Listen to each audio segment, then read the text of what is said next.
Over 4 million years in the past, across Africa's sun-baked landscapes, an extraordinary creature emerged from the woodland shelter that had protected its forebears for countless generations.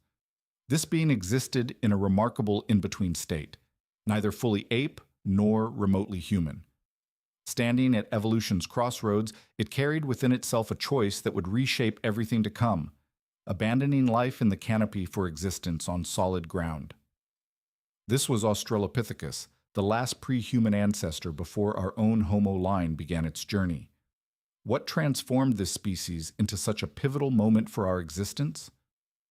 Earth was experiencing dramatic shifts 4 million years back. The Pliocene epoch wasn't characterized by sudden disasters, but rather by nature's gradual rewriting of survival's rulebook. Temperatures dropped, rainfall diminished, and Africa's plant life underwent irreversible transformation. Those sprawling rainforests, havens for countless primate generations who'd sheltered, fed, and reproduced there, started disappearing. Endless grasslands took their place, extending toward every horizon. Without dense tree coverage for climbing or hiding from hunters, numerous ape populations confronted an unprecedented survival challenge. How does a species endure when its world transforms beyond recognition? Environmental pressures intensified mercilessly. Species clinging desperately to vanishing forests risked extinction. Those brave enough to experiment with alternative lifestyles discovered new evolutionary possibilities. During this critical juncture, upon those expanding grasslands, an unusual creature appeared: straighter spine, steadier limbs, vision extending farther than any contemporary primate. They hadn't yet developed language, sophisticated tools, or enlarged brains. Nevertheless, they embodied hints of an alternate trajectory, a destiny beyond forests, transcending the limitations faced by earlier apes. Meet Australopithecus, a physique still heavily ape-influenced, yet bearing evolution's revolutionary decision, forsaking the branches their ancestors had called home for millennia to venture groundward. Why did they risk such transformation? What drove them toward this turning point? And why did this seemingly unremarkable decision become the foundation for humanity's entire rise? The explanation starts with those initial footfalls across African savannas.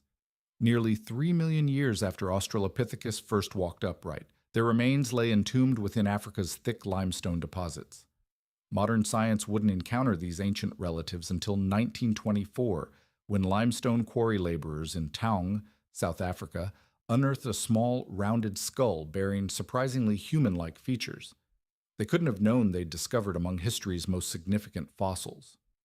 Upon reaching the University of Witwatersrand, young anatomist Raymond Dart became instantly captivated. This skull belonged to a youngster, approximately 3 or 4 years old at death. Wide-set eyes, a somewhat prominent forehead, and crucially, the foramen magnum positioned directly under the skull's base, unmistakable evidence of bipedal locomotion. Dart recognized this wasn't just another ape. It displayed distinctly human characteristics, while remaining far too primitive for the Homo genus. He christened it Australopithecus africanus, the southern ape human from Africa. But Dart's proclamation met immediate skepticism and mockery. Contemporary scientific consensus insisted humanity originated in Europe or Asia, based on unconfirmed specimens like Piltdown man, eventually exposed as fraudulent. Consequently, Dart's African origin theory seemed preposterous. Moreover, claiming this tiny skull, brain roughly orange-sized, represented humanity's ancestor contradicted prevailing hypotheses that enlarged brains evolved first. Dart faced ridicule, his research dismissed, and this groundbreaking discovery languished forgotten for years. Truth, however, refuses permanent burial. Throughout the 1940s, 1950s, archaeologists Louis and Mary Leakey discovered additional Australopithecus fossils across East Africa. More complete specimens, undeniable evidence. They vindicated Dart entirely. Africa was indeed humanity's cradle. The Taung child, once dismissed, became opening evidence for humankind's evolutionary narrative. More importantly, it proved a species existed at the boundary, neither ape nor human, whose existence would force science to reconsider everything previously believed. When scientists seriously examined early Australopithecus fossils, they immediately recognized something peculiar. This creature resembled humans without being human, like an evolutionary stepping stone suspended mid-journey along an unprecedented path. The brain was first to give researchers pause. Despite walking upright, supposedly humanity's exclusive trait, Australopithecus possessed remarkably small brains, averaging just 400–550 cubic centimeters, comparable to modern chimpanzees and merely one-third of contemporary human capacity. Insufficient for language formation, abstract reasoning, or complex planning. If intelligence was the entry ticket to Homo, then Australopithecus never even approached the gate. Beyond the diminutive brain, their physique represented a bizarre amalgamation. Elongated arms, sloping shoulders, curved phalanges, all indicating excellent tree climbing abilities. Their fingernails, wrist structure, and chest musculature revealed that grasping, hooking, and swinging through branches remained vital for predator-filled environments. Yet contrasting this ape-like upper body, their lower anatomy belonged to a creature departing the forest. Extended legs, locking knee joints, forward-curving lumbar vertebrae, all hallmarks of fully upright bipedal gait. This combination created something unprecedented, simultaneously arboreal and terrestrial, yet mastering neither environment perfectly. Distinct enough to separate from chimpanzees, insufficiently human for Homo classification. Another critical exclusion factor involved skull and facial structure. Australopithecus retained profoundly ape-like features: massive jaw, broad cheekbones, prominent canines, low sloping forehead. These traits affected not just facial appearance but sound production capability. Even fully upright, they couldn't speak or create language, that core trait enabling human cultural and societal development. Then there's the pelvis, perhaps most important. Although shorter and wider than apes, providing better upright walking support, it wasn't optimized enough for birthing individuals with larger skulls. Consequently, Australopithecus descendants couldn't experience the rapid brain expansion seen in later Homo species. Evolution resembles a chain of choices. Australopithecus had walked into an evolutionary dead end. Their bodies permitted bipedal walking while restricting brain expansion, humanity's most crucial element. These differences yielded one clear conclusion. Australopithecus belonged to the hominin family but not the Homo genus.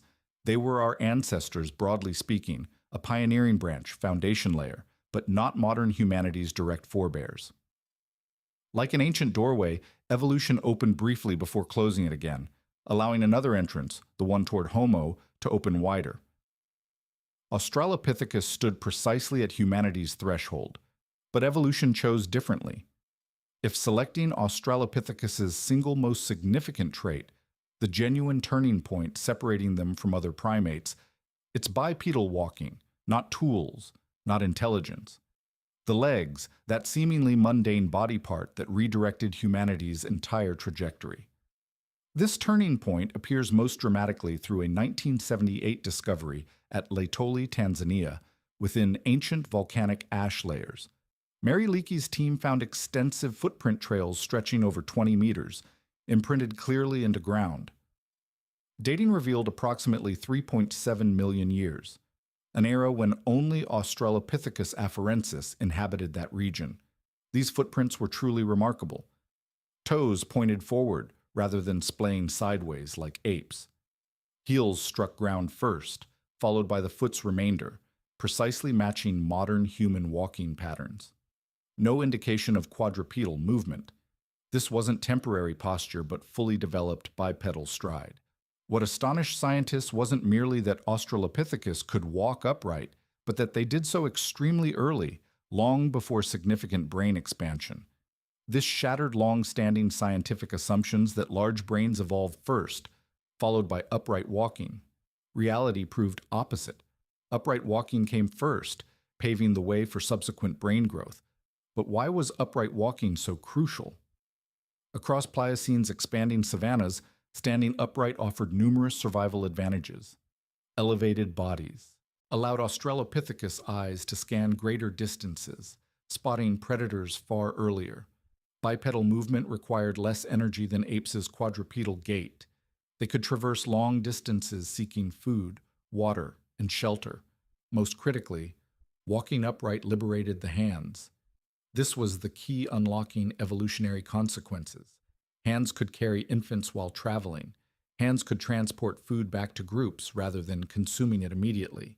Hands could hold, grasp, throw, and eventually craft tools. Hands facilitated earliest social behaviors within the hominin family, sharing food, mutual protection, coordinating basic hunting. Upright walking didn't just change how Australopithecus lived. It transformed how they interacted, cooperated, and existed as communities. Even without language, freed hands opened doors to new communication forms, gestures, movements, pointing, food sharing. This laid groundwork for culture's earliest forms, something Homo would later develop extraordinarily. Biologically, this posture forced Australopithecus bodies to adapt. Short, wide pelvis supporting internal organs while upright, gently S-curved spine distributing weight, knees locking straight when standing, longer legs for wider strides, arched feet absorbing impact and propelling forward movement. Though retaining climber traits, their legs already carried qualities of creatures beginning to master terrestrial life. Australopithecus was never human. They lacked language, large intellect, refined tool-making abilities.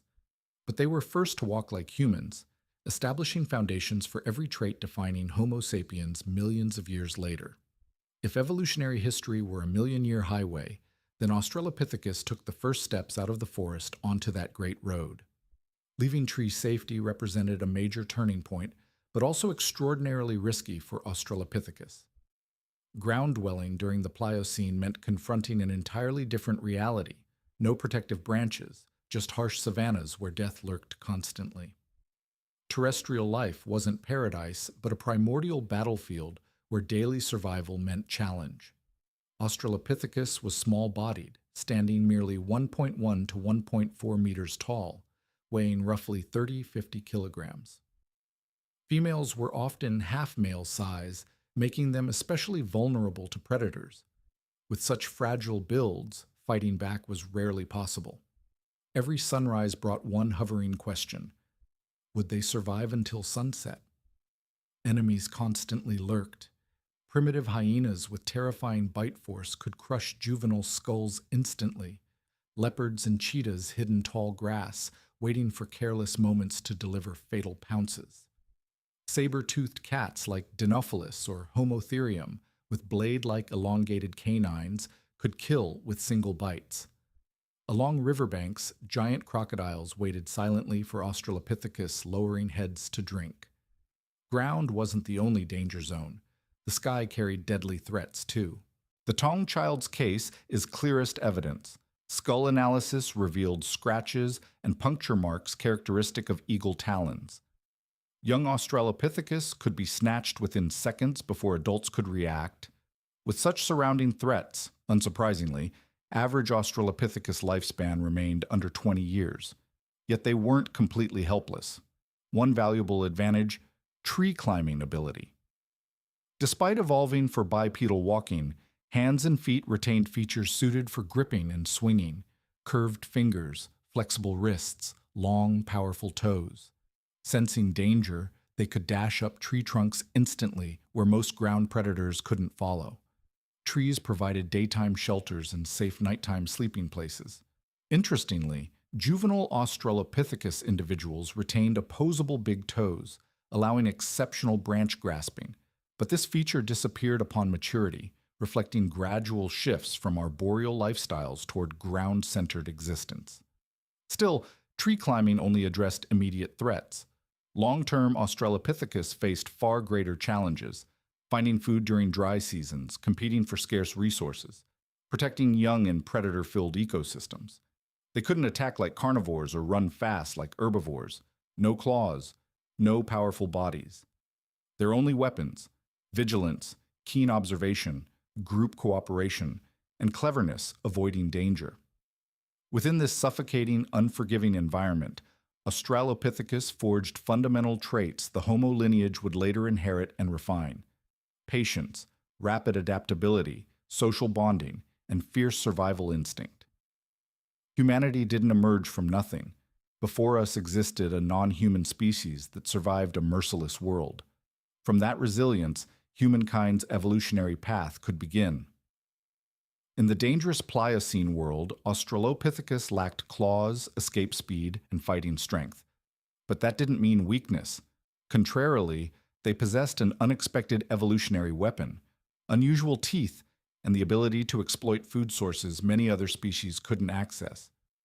From these seemingly hopeless limitations, technology's first sparks, human innovation's precursor, began appearing. Australopithecus's most striking feature: extremely thick enamel and unusually large molars. Fossil examination revealed teeth designed for crushing what most omnivores or herbivores avoided: hard underground tubers, thick-shelled seeds and fruits, fibrous roots, grit and sand-containing plants causing heavy wear. In harsh savannas where dry seasons lasted months, eating low-value but abundant foods became crucial survival advantage. While other animals starved or migrated tens of kilometers, Australopithecus simply needed to dig and utilize plant sources they could easily grind down. But dietary stories didn't end with plants. Some fossils show Australopithecus possessed larger, stronger incisors than many other apes, suggesting they could tear meat from carcasses, accessing precious protein during scarcity. This made them truly omnivorous, though plants dominated their diet. However, the most shocking revelation came from recent archaeological discoveries: traces of primitive stone tools dating back 3.3 million years. Older than any tools made by Homo habilis, the species long considered stone technology's skilled father. In 2011, within Kenya's Rift Valley, scientists discovered over 150 stone artifacts: fractured cores, sharp-edged flakes, large stones used as anvils. Named the Lomekwi culture, crucially, they predated earliest Homo species by over 500,000 years. If Homo didn't yet exist, who created them? Evidence points toward one name: Australopithecus. Some scientists suggested the toolmaker might have been Kenyanthropus, a very rare controversial species. But alongside stone fragments, Australopithecus fossils were found in identical geological layers. Moreover, selected stone types, striking methods, percussion angles, all indicate certain experimentation and intention. Australopithecus may not have been as intelligent as Homo, but they likely accidentally discovered that striking two stones together creates sharp edges useful for cutting, chopping, or splitting bone marrow. Strongest evidence comes from Ethiopia. On large animal bones, archaeologists found clear-cut marks: straight, deep incisions consistent with stone flake edges. Beside those bones, Australopithecus afarensis fossils. These pieces form a compelling picture. Australopithecus may have been human evolution's first species using stone tools. Even if their purpose was simple, slicing meat, cracking bones for marrow, this behavior opened new doors for the future. Bone marrow is extremely energy-rich fat, something that could support brain development across coming millions of years. Australopithecus may not have understood this, but that small action brought them one step closer to the world Homo would eventually build, where tools weren't merely objects, but civilization's foundation. Not strength, speed, or claws, but teeth and stone allowed Australopithecus to survive a ruthless era. More importantly, they planted within humanity's evolutionary line technology's earliest seed, the very thing that would one day allow Homo sapiens to become Earth's dominant species. Many branches. The Australopithecus family. Tree. Across millions of years, Australopithecus didn't exist as a single species. They spread throughout Africa, branching into multiple lineages depending on habitat. Each branch carried unique traits, creating a rich ancestral ecosystem, the foundation eventually leading to Homo genus's rise. Fossils show their range extended from East Africa and Central Africa to Southern Africa. Ethiopia, Kenya, Tanzania, Malawi, and South Africa once hosted many Australopithecus species. Thanks to flexible adaptability, This genus survived over 2.3 million years, longer than any Homo species, including Homo sapiens. Some species are better known than others. Australopithecus afarensis, Lucy's species, lived in East Africa and is considered among the oldest, existing from approximately 3.9 to 2.9 million years ago. Australopithecus africanus, the Tong child species, appeared later in southern Africa. Australopithecus anamensis was even older than afarensis, viewed as a transitional form from Ardipithecus, and Australopithecus sediba, the youngest species, lived around 2 million years ago when Homo was entering rapid expansion phases. Notably, these species didn't appear in linear succession. Many existed simultaneously. For example, afarensis and anamensis overlapped for at least 100,000 years. This demonstrates that evolution operates like a branching tree, not a linear chain where one species transforms into another. Regarding their relationship with Homo, most evidence suggests Homo habilis, the first human species, originated from an Australopithecus lineage, most likely afarensis or a very close relative. Similarities in hand bones, walking posture, and dental morphology strengthen this connection. When Homo habilis appeared around 2.4 million years ago, many Australopithecus species still thrived. This means first humans and last non-human ancestors once lived side by side, sharing water sources and feeding grounds, even competing for territory. Imagine a group of Australopithecus digging for roots beside a group of Homo habilis cracking bones for marrow, representing a rare intersection between two evolutionary paths. A few 100,000 years later, Homo erectus's arrival, with larger brain and more advanced tools, completely shifted survival's balance. As environments became harsher and resources fluctuated, the Homo lineage adapted better, while Australopithecus gradually disappeared. Even so, their role is undeniable. Australopithecus wasn't human, but they were pathfinders, leaving the first footprints on the journey Homo and eventually Homo sapiens would continue and complete. Although existing for over 2.3 million years, far longer than most archaic human species, Australopithecus eventually had to exit evolution's stage. The question, why did they go extinct, has sparked decades of debate, as no single event seems powerful enough to wipe out the entire genus. Instead, Australopithecus's disappearance appears as an inevitable ending shaped by overlapping environmental, climatic, and competitive pressures. Around 2 million years ago, Earth entered the early Pleistocene, a colder, drier, and far more unpredictable period. Sparse forests continued shrinking, savannas expanded further. Food sources Australopithecus once relied upon began changing. Many plant species vanished or became scarce, forcing them to adapt quickly or die. Meanwhile, a new and far more dangerous competitor was rising: Homo erectus. Compared to Australopithecus, Erectus possessed nearly double the brain size, superior mobility, and far more sophisticated tool-making skills.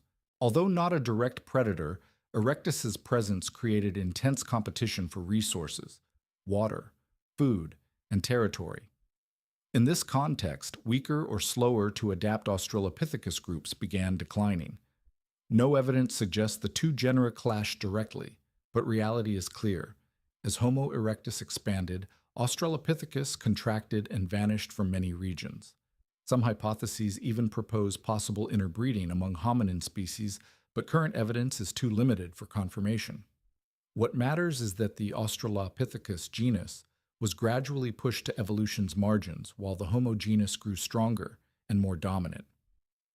Australopithecus sediba, the genus's youngest species, is a clear example of this turning point. Living around 1.98 million years ago, sediba possessed many traits closer to Homo than to other Australopithecus species. But instead of continuing to evolve, this species also disappeared, making way for Homo erectus's rise. The entire Australopithecus genus's extinction wasn't a sudden catastrophe, but a process stretching across hundreds of thousands of years. A slow, quiet ending, and one making perfect evolutionary sense. As living conditions demanded greater intelligence, better tools, and faster adaptability, Australopithecus, restricted by biological limits, couldn't keep pace. Yet their disappearance wasn't a period, but a comma. Because in the fading of the Australopithecus lineage, a new genus rose from the shadows, Homo, taking the first steps toward the path that would eventually lead to Homo sapiens.